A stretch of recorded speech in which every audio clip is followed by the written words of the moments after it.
Mit-twaqqif ta' Ministeru ddedikat speċifikament għall-agrikultura, is-sajd u d-drittijiet tal-annimali tnidew bosta proġetti u inizjattivi sabiex dawn is-setturi jingħataw il-prijorità mistħoqqa. Proġetti li jvarjaw minn dak tar-riforma fil-pitkalija, kampanji edukattivi sabiex jiġi apprezzat aktar il-prodott lokali u frisk, servizzi ġodda offruti lill-bdiewa bħall-AgriConnect u s-servizz ta' estensjoni lis-sajjieda.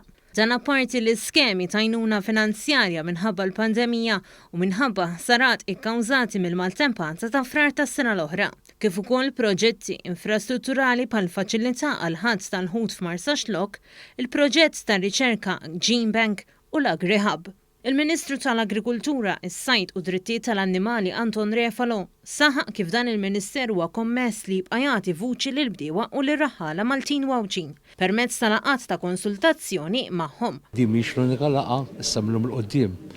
Nippruvaw, mhux nippruvaw, nibdew aħna niddiskutu ma' kull settur partikolari fejn aħna nkunu nistgħu narfu iktar problemi biex verament aħna nkunu nistgħu natwaw politika li tagħmel sens u li kollha viżjoni għal dan is-settur.